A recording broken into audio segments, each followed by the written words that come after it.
ಪರಿವರ್ತನೆ ಮಾಡೋದಿಲ್ಲ, ಇನ್ನೊಬ್ಬ ಬಂದು ಮತ್ತೊಬ್ಬ ಕೊಡೋದಿಲ್ಲ, ಜಾದು ಮಾಡಿ ಇನ್ನೂ ಬರುವುದಿಲ್ಲ ಅನ್ನೋದು ಸತ್ಯ ತಿಳ್ಕೊಂಡು ನೀವು ಹೆಜ್ಜೆ ಇಡಬೇಕು ಅನ್ನೋಂಥ ಮಾತನ್ನು ಕೋಟಗಾನಹಳ್ಳಿ ರಾಮಯ್ಯನವರು ಸ್ಪಷ್ಟವಾಗಿ ಹೇಳ್ತಾ ಇದ್ದಾರೆ. ಅವ್ರ ಮಾತಲ್ಲಿ ಸತ್ಯದ. ಈ ದಿಸೆಯಲ್ಲೇ ನಮ್ಮ ರೈತ ಸಂಘದವರು, ದಲಿತರು, ಹಿಂದುಳಿದವರು ಎಲ್ಲರೂ ಕೂಡುವಂಥ ಒಂದು ದೊಡ್ಡ ಪ್ಲಾಟ್ಫಾರ್ಮ್ ರೆಡಿ ಮಾಡಿಕೊಂಡು ಈ ವ್ಯವಸ್ಥೆಯನ್ನು ಬದಲಾಯಿಸಲಿಕ್ಕೆ ಸಾಧ್ಯದಲ್ಲ ಅನ್ನೋದು ಇವತ್ತು ಮುಖ್ಯ ಪ್ರಶ್ನೆ. ಇವತ್ತು ನಾನು ನಿಮಗಾಗಿ ಮಾತನ್ನು ಅದರಲ್ಲೂ ಮುಖ್ಯವಾಗಿ ಕೋಟಗಾನಹಳ್ಳಿ ರಾಮಯ್ಯನವರ ಮಾತುಗಳನ್ನ ತೆಗೆದುಕೊಂಡು ಯಾಕೆ ಮಾತಾಡಿದ್ರೆ, ಅವರು ಪ್ರಾಮಾಣಿಕವಾಗಿ ದಲಿತ ನಾಯಕರು. ಅವರು ಅಷ್ಟೇ ಅಲ್ಲ, ದಲಿತರ ಬಗ್ಗೆ ಕಳ್ಕಳಿದ್ದಂಥವ್ರು, ಬಿದ್ದ ಜನರ ಬಗ್ಗೆ ಕಳ್ಕಳಿದ್ದಂಥವ್ರು, ಜಾತಿವಾದಿಗಳೂ ಅಲ್ಲ, ಜೊತೆಗೆ ಏನಪ್ಪ ಅಂತಂದ್ರೆ ತುಳಿಯಲ್ಪಟ್ಟ ಸಮಾಜದ ಧ್ವನಿ ಇರುವಂಥವ್ರು. ಅವ್ರ ಜೊತೆ ಇನ್ನೂ ಅನೇಕರಿದ್ದಾರೆ. ಅದರಲ್ಲೂ ಮುಖ್ಯವಾಗಿ ದೇವನೂರು ಮಾದೇವನಂಥವ್ರು ಇರ್ಬೋದು, ಇನ್ನುಳಿದವ್ರು ಇರ್ಬೋದು. ಅವ್ರನ್ನ ಹುಡುಗಿ ತೆಗೆದ ಈ ಮೂಮೆಂಟನ್ನು ಮುಂದುವರಿಸಬೇಕು, ಜನರಿಗೆ ಮತ್ತೆ ತಿಳಿಸಿ ಹೇಳಬೇಕು. ಯೋಗ್ಯರಿಗೆ ಮತ ಹಾಕಿರಿ ಅನ್ನೋಂಥ ಒಂದು ಚಳವಳಿ ಆಗಬೇಕಾಗಿದೆ. ಆ ಚಳವಳಿ ರೈತರಿಂದ, ರೈತ ಮುಖಂಡರಿಂದ, ದಲಿತ ಮತ್ತು ದಲಿತ ಮುಖಂಡರಿಂದ, ಅದೇ ಕಾಲಕ್ಕೆ ಹಿಂದುಳಿದ ಮುಖಂಡರಿಂದ, ಅದೇ ಕಾಲಕ್ಕೆ ಮೈನಾರಿಟಿ ಮುಖಂಡರುಗಳಿಂದ ಆಗಬೇಕಾಗಿದೆ. ಅವರು ಜಾಗೃತಿ ಮೂಡಿಸ್ಬೇಕಾಗಿದೆ. ಇವರೆಲ್ಲರೂ ಕೂಡಿ ನೀವು 85-90% ಆಗ್ತೀರಿ. ಯಾವ್ದು ನಿಲ್ತದೆ ನಿಮ್ಮ ಮುಂದೆ? ಇಲ್ಲಿವರೆಗೆ ಎಷ್ಟು ಪರ್ಸೆಂಟ್ ತೊಗೊಂಡಿದ್ದಾರೆ? ಇವತ್ತು ಕಾಂಗ್ರೆಸ್ ಸರ್ಕಾರ ಮಾಡಲಿ, BJP ಸರ್ಕಾರ ಮಾಡಲಿ, ಮ್ಯಾಕ್ಸಿಮಮ್ 40, 45, 46, 48, 50 ಆಗಿದೆ. ಎಲ್ಲೋ ಅಕಲ್ಪ. ಅಂದ್ರೆ 40-50 ನಿಮ್ದು ಮೆಜಾರಿಟಿ ಆಯ್ತಂದ್ರೆ ನೀವು ಅಧಿಕಾರ ಮಾಡಿದ್ರಿ. ಇಲ್ಲಿ 85% ನೀವು ಇದ್ದೀರಲ್ರಿ. ನೀವೆಲ್ಲರೂ ಕೂಡಿರಪ್ಪ ಅಂತಂದ್ರೆ ಬದಲಾಗಿ ಆಗ್ತದೆ. ನಿಮ್ಗೆ ಬೇಕಾದ ಸರ್ಕಾರ ರಚನೆ ಮಾಡ್ಕೊಳ್ಳಿಕ್ಕೆ ಸಾಧ್ಯ ಅದ. ಆಗ ನೀವು ಪೊಲೀಸರು ಬಂದು ಕಾಡೋದಿಲ್ಲ, ಮಿಲಿಟ್ರಿ ಬಂದು ಕಾಡೋದಿಲ್ಲ, ನಿಮ್ಗೆ ಬೇಕಾದಂಥ ವ್ಯವಸ್ಥೆ ಮಾಡ್ಕೊಳ್ಳಿಕ್ಕೆ ಸಾಧ್ಯದ ಅನ್ನೋದು ಈ ಮೂಲಕ ರಾಮಯ್ಯನವರ ಮಾತಿನ ಮೂಲಕ ತಮ್ಮ ಮುಂದೆ ಇಡ್ತಾ ಇದ್ದೀನಿ. ಅದೇ ಕಾಲಕ್ಕೆ ನಮ್ಮ ಶಶಿಕಾಂತ್ ಗುರುಜಂತವರು, ಇನ್ನೂ ಅವರ ಜೊತೆಗೆ ಇನ್ನೂ ಅನೇಕ ರೈತ ನಾಯಕರಿದ್ದೀರಿ.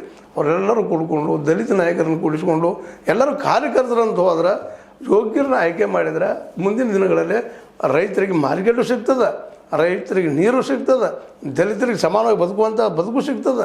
ಅದ್ರ ಜೊತೆಗೆ ಇವರೆಲ್ಲ ಕೂಡಿದಾಗ ಒಂದು ಒಳ್ಳೆಯ ಸಮಾಜ ತಯಾರಾಗ್ತದೆ. ಗಾಂಧಿ ಬಯಸಿದ್ದಂಥ ಸಮಾಜದ ಇದನ್ನು ತರೋದಕ್ಕೆ ಎಲ್ಲರೂ ಒಗ್ಗಟ್ಟಾಗಬೇಕು. ಆಗ್ತದನ? ಇದಕ್ಕೆ ರಾಮಯ್ಯನವ್ರು ಕೇಳ್ತಾ ಇದ್ದಾರೆ, ಶಶಿಕಾಂತ್ ಗುರುಜಿ ಅಂತವ್ರು ಕೇಳ್ತಾ ಇದ್ದಾರೆ. ಉತ್ತರ ಕೊಡಬೇಕಾಗಿದ್ದು ಇಲ್ಲಿ ರೈತರು, ದಲಿತರು, ಹಿಂದುಳಿದವರು, ಮೈನಾರಿಟೀಸು, ಅದೇ ಕಾಲಕ್ಕೆ ಈ ಒಂದು ಆದಿವಾಸಿಗಳು. ಏನಂತೀರಿ ಇದಕ್ಕೆ? ನಮ್ಮ ಮಾತಾಡಿ ತಪ್ಪು ಅನಿಸ್ತದೆ ನಿಮಗೆ? ತಪ್ಪಂದ್ರೆ ಸರಿ ಅಲ್ರಿ, ಏನು ಹೇಳ್ರಿ, ಮಾತಾಡ್ತಾ ಇರ್ರಿ, ನಿಮ್ಮ ಕಾಮೆಂಟ್ ಹಾಕ್ತಾ ಇರ್ರಿ. ಯಾಕಂದ್ರೆ ವ್ಯವಸ್ಥೆ ಬದಲು ಮಾಡೋದು ನಿಮ್ಮ ಕೈಯಲ್ಲದು, ಮತ್ತೊಬ್ಬರ ಕೈಯಲ್ಲಿಲ್ಲ ಅಂತ ಹೇಳ್ತಾ H16 ನೀವು ದೇಶದ ಸತ್ಯ ಕೈಗಳಲ್ಲಿ ವಂದನೆಗಳು. ಆತ್ಮೀಯ ಸಾರ್ವಜನಿಕರಲ್ಲಿ H16 ಅರ್ಥಾತ್ ಸೀತಾರಾಮದಿಂದ ಒಂದು ಮನವಿ. ಈ ಸಂಸ್ಥೆ ಭ್ರಷ್ಟಾಚಾರ, ಅನ್ಯಾಯ, ಅತ್ಯಾಚಾರಗಳಿಂದ ನೊಂದವರ ವೇದಿಕೆ. ಅನ್ಯಾಯಕೋರರ, ಭೂಗಳ್ಳರ, ನಶಾ ಸಾರಾಯಿ ಮಾಫಿಯಾಗಳ ವಿರುದ್ಧದ ಧ್ವನಿ. ರೈತರ, ಕೂಲಿಕಾರ, ಕಾರ್ಮಿಕರ, ಬಿದ್ದ ಸಮುದಾಯ ಜನರ ಧ್ವನಿ.